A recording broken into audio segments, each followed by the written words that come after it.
Welcome to the 2037th regular meeting of Livonia City Council. Please rise for the Pledge of Allegiance led by the Honorable Martha Tashnik.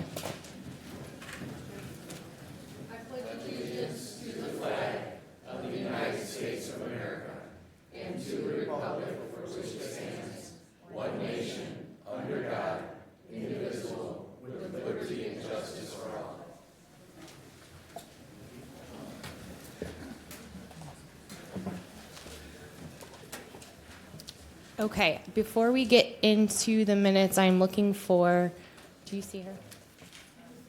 Okay, she is not here. All right, so this is a voting meeting. Minutes of this meeting will be approved at the next regular meeting scheduled to be held on Wednesday, April 8th. Will the clerk please take the roll? Councilmember Tashnik. Aye. Vice Here, Pre- sorry. I was already ready to vote.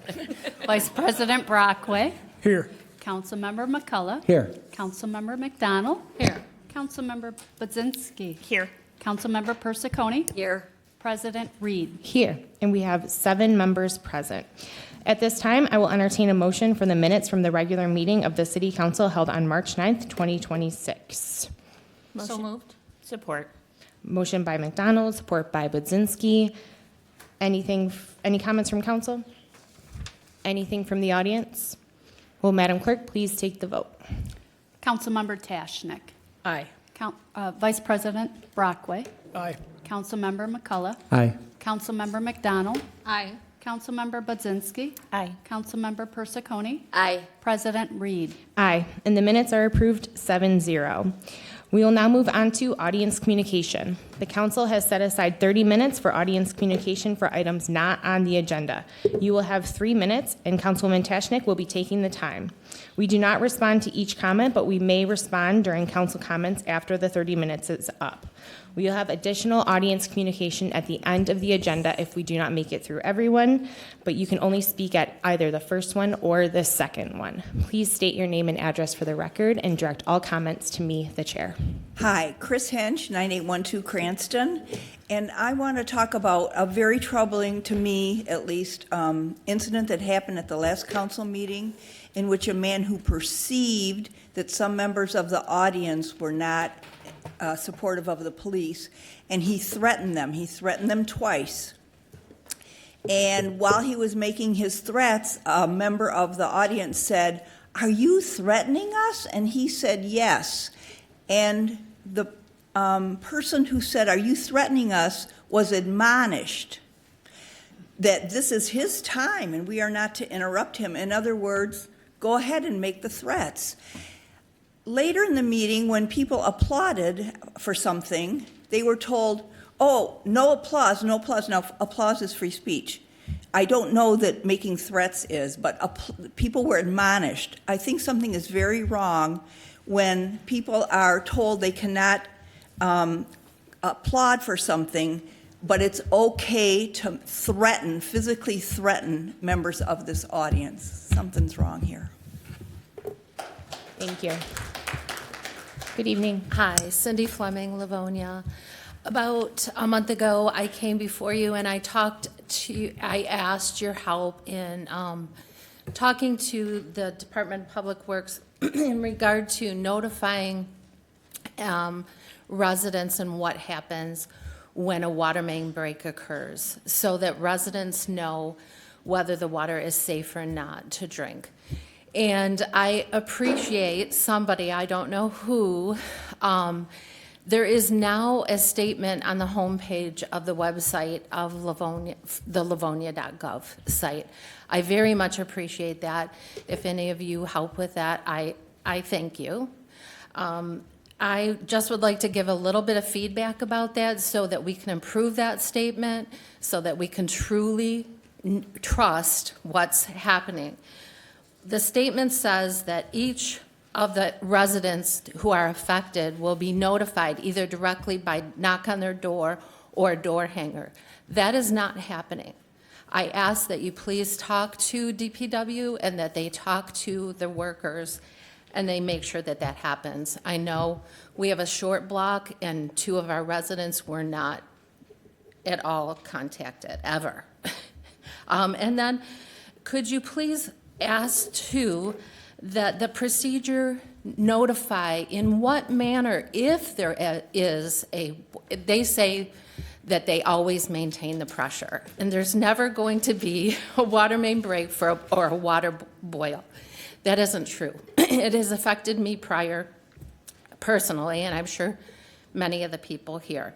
So please update that statement with a little thing of how residents will be alerted if there is a boil water alert. Will it come from the red alert system? Will it be on social media? Or will it, again, be door to door for those members who are affected, those citizens who are affected? And again, I thank you for listening. Thank you. Good evening. Name and address for the record, please. My name is Bob Hauser. I live at 14792 Hubbard, and I've been a Livonia resident for 39 years. And tonight I'd like to talk about, I saw that the native plant ordinance is coming up, and I want to just let you know every time that's... So if it's on the agenda, Yeah. you have to wait till that item to speak on it. Oh, boo. I'm Okay. sorry. Hopefully we'll get there quick. Yep. Only get 2 minutes then. Yeah, I could talk fast. Okay. Good evening. Name and address for the record, please. Good evening, Debbie McDermott, Livonia. I might fall under that same rule. This is regarding actually the location of the current courthouse, but in relation to some comments regarding the proposed new police station. So does that wait till she does her committee report? Yeah. Okay. Yeah. Thank you. Thank you. Good evening. Name and Good address evening, for the Steve record, King, please. Coventry Gardens. I want to start with kudos to the Clarenceville art teacher. I don't know who it is, don't know if it's a male or female, but judging by the students' artwork in the arts gallery on the second floor, she's doing a fantastic job. She's featuring tunnel books, shaded drawings, and paper mache, so she's doing an outstanding job. If you haven't get over there, make sure you get over there. All right, Madam President, I want to address the repeated warnings and threats regarding audience applause. This portion of the meeting is designated for audience communication, a forum the council is open for public participation.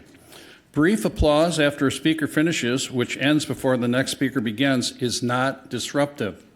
It does not interfere with proceedings or prevent anyone from speaking. The Supreme Court has long held that expressive conduct is protected under the First Amendment to the United States Constitution.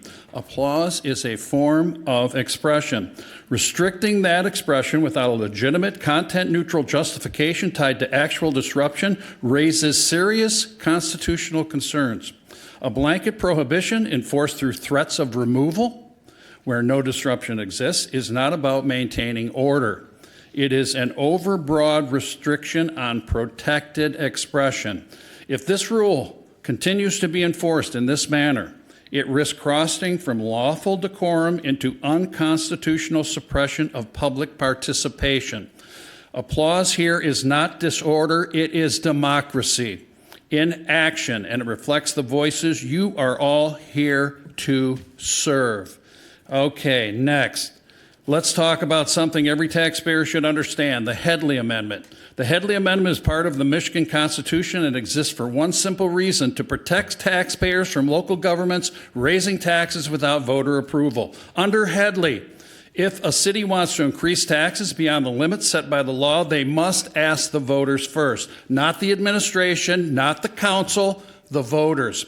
When governments attempt to raise revenue through mechanisms that function like taxes but avoid voter approval, it raises serious constitutional questions.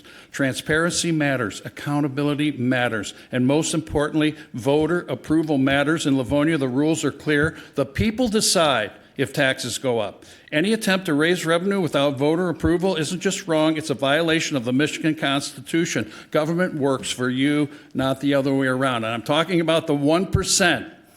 That I don't know if you're addressing it today, but I have the lawsuit ready to go. If you approve that 1%, we'll see you in court. Good evening. Name and address for the record, please. Hi, Laura Shoemaker, Livonia.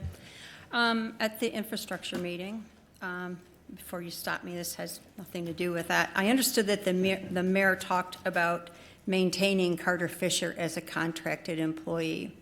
And I don't know what what the laws are or what the authority is, but I just have to question whether that is something that the city council has to approve, because now this mayor is going to be representing two cities, and I think that that could be a conflict of interest.